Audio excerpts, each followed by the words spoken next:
What's going on, everyone? Welcome back to the channel. In this video I'm going to bring you my review and kind of why I think this is a pretty good phone to buy in 2021. This is the Pixel 5, which may be something that's a little bit silly to purchase right now with all the new phones out, but I'll kind of give you a little reason of why this may be a good phone for you to buy and kind of my 1 month review of it. I had a black Pixel phone before this that I bought pretty cheap used.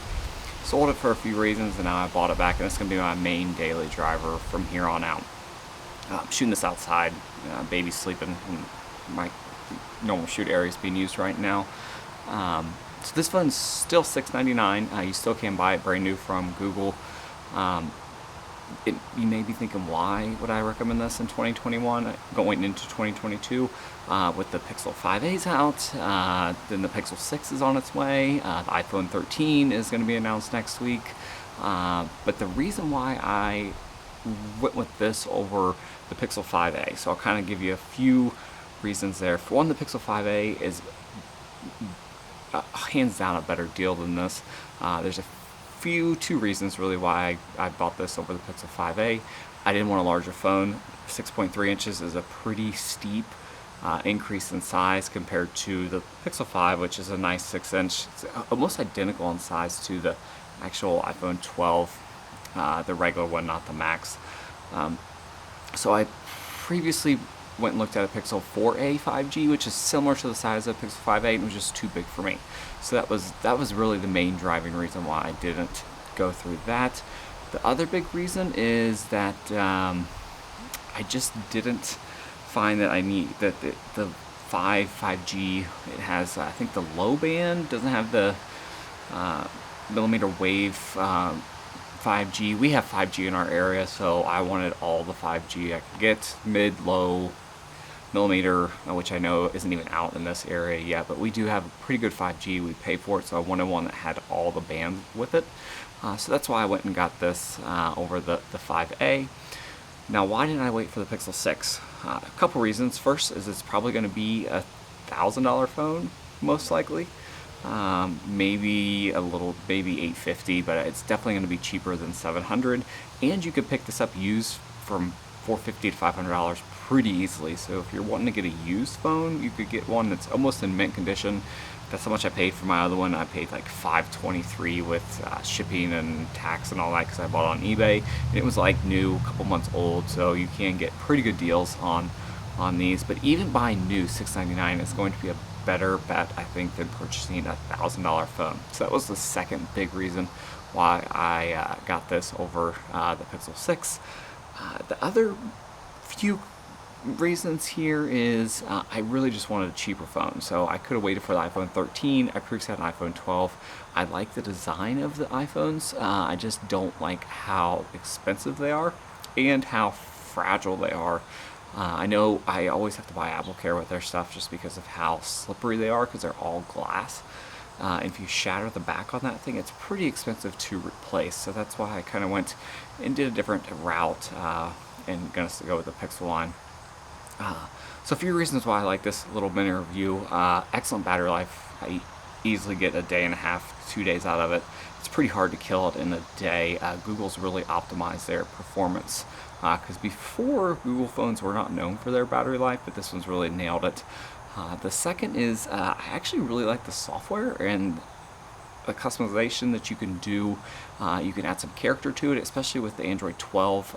It has a lot more character. You can kind of personalize it to you, where the iPhone is more standard. It's whatever they throw at you. There's not a whole lot of ways to customize it. They do have widgets now, but nearly everything that I would like a widget for doesn't work.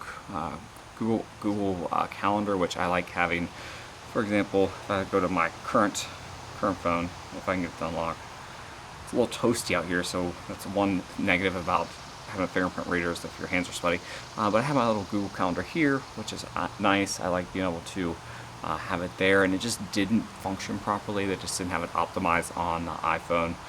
And I like the fingerprint reader. I don't like something scanning my face all the time, and it's kind of limited when you wear a mask. At least I work in a hospital, so we have to wear masks all the time, and we still wear masks all the time currently just because of all the COVID related reasons. So I just like having the fingerprint reader, It is a little flaky if your hands are sweaty, so that's something to keep in mind. Um, but I really like the phone, like the design of it. I like the sage green. It's kind of unique. It's very similar to I think it's minty green on the iPhones. So it's kind of similar there. So now let's break down on what phone may be right for you. This isn't how this video was supposed to be going, but we'll go through there. So the Pixel 4a, I think, is still a really good phone. I'm pretty sure you can still get it at Best Buy for $299. Actually, they may have discontinued it. You used to be able to get it for $299 if you just upgraded to a new phone. That was pretty easy. The Pixel 5a, if you're okay with not having that mid 5G or the millimeter wave 5G, and you're okay with the 6.3 inches, I would recommend that hands down, even over the Pixel 6. I wouldn't even wait for the Pixel 6. I would just get that for $450, just because of how good of a deal it is. This has wireless charging, but I almost never use wireless charging. So if you can live without wireless charging, without the 5G, if you're not even using 5G, there's no reason to even look at the Pixel 5 or the Pixel 6. So we really good 5G in our area, so that's why I wanted to make sure I had one that had all the 5G bands that I could get. So if you're just, I mean, you could get two of those for the price of probably what the Pixel 6 is. If you need the flagship phone, you like a glass phone, you like the premium build, you like the 120 hertz refresh rate. Oh, forgot to mention that. 9 hertz refresh rate. I wouldn't think that would be a huge deal, but it is. That's another reason I got this over the Pixel 5a, which has a 60 hertz. Once you've got to a high refresh rate, 90, 120 variable refresh rates, it's hard to go back. Same thing with a monitor. So I previously looked at a couple 4K monitors that were 144 hertz refresh rate, and that's going to be my next investment. Once you've seen it, I don't do a lot of gaming, but once you've seen it, use it, it's just way more fluid. Everything just seems a little bit more crispy and a little bit more snappy. So the Pixel 6, if you want that premium flagship phone, you want all the bells and whistles, it's probably going to have a huge battery, great camera, a new camera, so they actually are going to have a new camera on it. Has a new Google Tensor chip, which is basically just a Samsung chip that Google's kind of optimized for their liking, I believe. Not positive, but this is in the right direction of them kind of manufacturing their own chips. It will likely have 120 hertz refresh rate. It'll basically be the Samsung S21 Ultra, a lot of the more premium phones, iPhone 13 Max, 12 Max, whatever you want to call it, a lot of the more premium phones out there. So if you're okay with that, I would hop on board and get that, or wait for it. They keep saying it's going to be September, but I think it's October 19th is the last I read that they've said that it will probably come out, so we'll see. So far I'm pretty happy with this, just the way it works.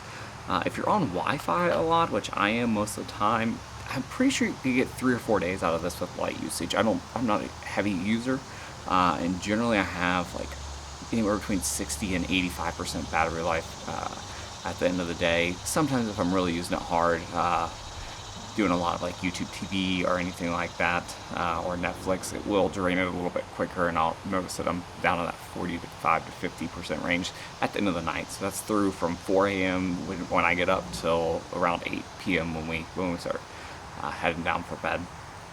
The only negatives, I don't think well, I had Apple Care on my other phones. I don't think the Google equivalent, the Premier Care, Preferred Care, whatever you call it, I've not heard good things about that, about getting it fixed, because Google outsources all that, so they don't actually do any of the repairs in-house how Apple does.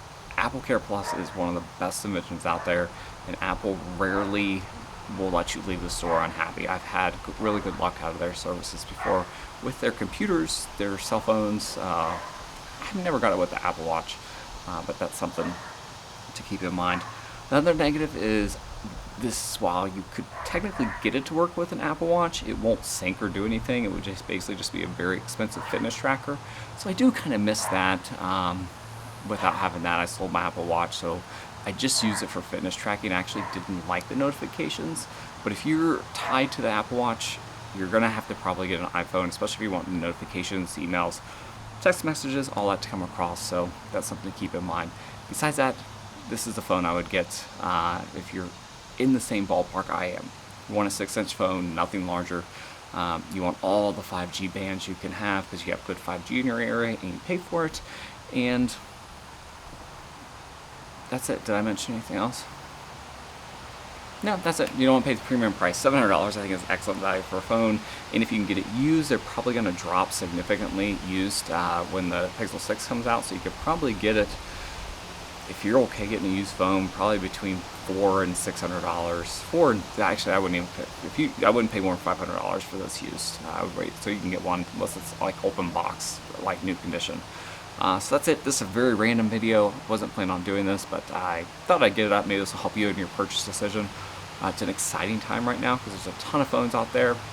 And while I do miss the Apple Watch, the Samsung Watch 4 is looking really promising. I like some of the Garmin watches just because I'm just using it for fitness tracking. I don't care about anything else.